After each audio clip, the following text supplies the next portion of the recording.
Welcome to the Dove's Inner Beauty Podcast, where we foster emotional awareness one individual at a time. Leading the way is Demetria Nickens, a certified mental health first aid instructor and trauma recovery coach with over 2 decades of experience in fostering emotional awareness in others by engaging their mental health.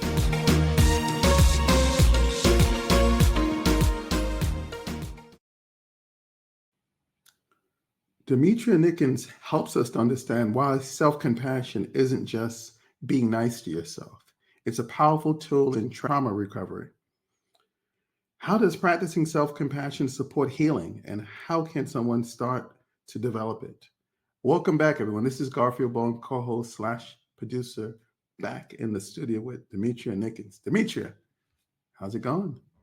Hey, it's going okay. So, Demetria, why is self-compassion important in trauma recovery, and how can it be developed? So self-compassion is really important when you think about trauma recovery coaching or just trying to recover from any type of trauma, right? This idea that you have to be compassionate with yourself. You have to give yourself grace. In this process, you are going to discover things about yourself. You are going to see things in a different way. You're going to put puzzle pieces together of your life that maybe there were points in your life where you didn't want to feel these things, right? And so when you think about all of that and you kind of putting that together, it's important that you show yourself, right, this idea of compassion, right? This idea that, you know what, today was hard, right? Facing this thing was difficult. And so making sure you give yourself grace and compassion on that aspect, but also as you're going through it, this idea of when you experience something as a kid, you dealt with it in a very specific way, but you don't like the way that you dealt with it. Let's say you fought, right? You were like, your response was fight or flight. Some people, they were the fighters, right?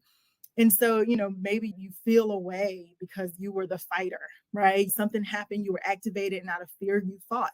And now you have shame or guilt associated with being a fighter. But that's how you survived, right? You technically got to this place in your life now where you're in trauma recovery coaching, where you're trying to get through all of those things that happened to you in your life. That little person that fought was just surviving. And so you survived to this point. So being able to just honor that, right? Giving yourself enough self-compassion to honor that little fighter, right? That got you to this day. Oftentimes people just want to shame that, right? They want to look at that and look at it as a negative thing and shame that emotion or the action that happened out of that emotion. But you didn't know what you didn't know back then, right? You know better, you do better. And so it's important that we remember that and give ourselves compassion, right? If you have kids, give your kids compassion, right? What if they don't know? They don't know. So it's important that we're all just trying to survive in this thing called life, and it gets hard.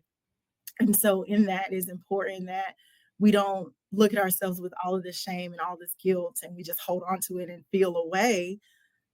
Honor that, right? You got this far in your life, right? Now you can put some tools in place that you don't have to continue doing that. Sometimes we act out of trauma reactions. Oh, this is how it's always been. I'm going to continue to do this. It works for me. It isn't working for you now. Right. And so asking those questions now and being able to change and being able to know better, do better matters. And so in order to know better, do better, you got to give yourself compassion for the person that you were, right? The person that got you to this point. And so that self-compassion part is necessary for your journey to be that complete person.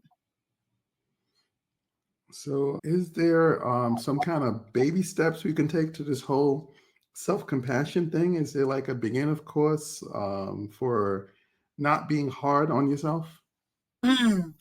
Unfortunately, it's not like a course or anything, right? Well, at least not that I have, right? But for me, in terms of how I help people with this idea of self-compassion is being able to recognize what you need to give yourself compassion for.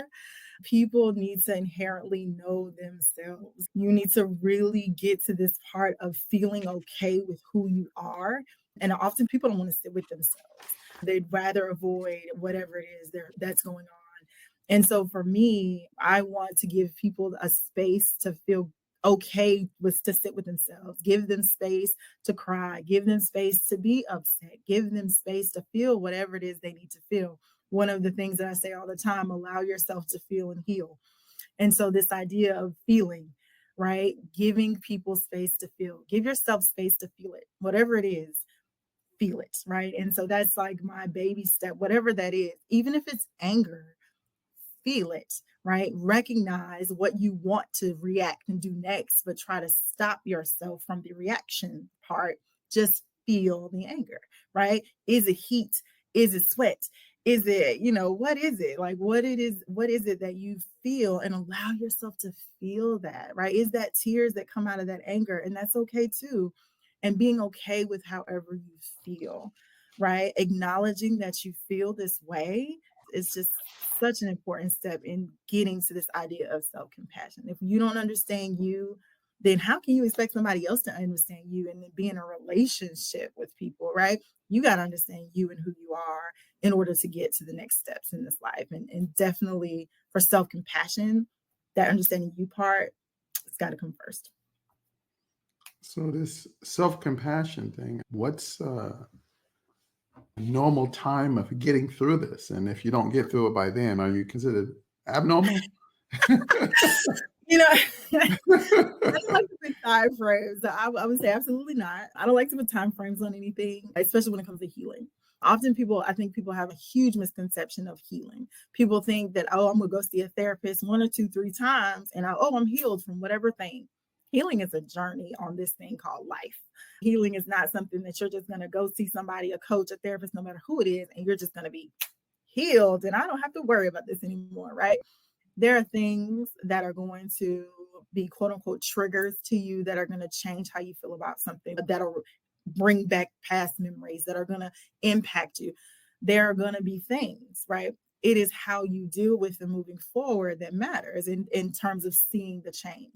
So the idea is to see the change in yourself, right? Being able to know, and a coach can help you do that. Are there change? Is there gradual change, right? You used to see this way, but now, you know what? I'm thinking about this whole thing totally different. If this would have happened 10 years ago, man, I'm a totally different person. That's change. And so being able to notice that change, those changes in who you are as a person, how you think about yourself, how you view other people, the empathy you have for you and others, those things are ways that you can kind of, I guess, notice the timeline of it all.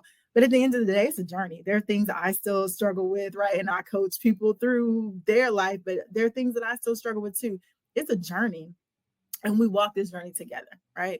At the end of the day, we're all trying to deal with things that we have in our life. And so the idea is that, how do you see the change? Like, what are the changes that you see? Do you see yourself being more compassionate? Do you see yourself being more patient? Do you see yourself working on your anger? Do you see yourself, what is it? Like, what do you notice within you that is changing? And that is how you can mark whether or not, wow, I reacted to that totally differently, right? You can try to see a timeline of how you have changed, but don't try to think of it as by this date, you're going to be great. Like, healing is a journey when it comes to trauma, right? You got to stay on that journey. It's just important, because if you don't, you'll just fall back into some of the same trauma reactions, and you don't want to do that.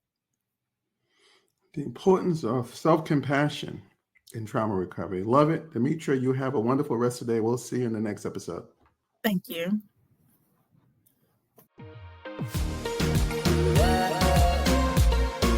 Thank you for tuning in to the Dove's Inner Beauty podcast, where we foster emotional awareness one individual at a time. For a complimentary consultation, visit dovesinnerbeauty.com or call 336-298-6599. That's 336-298-6599.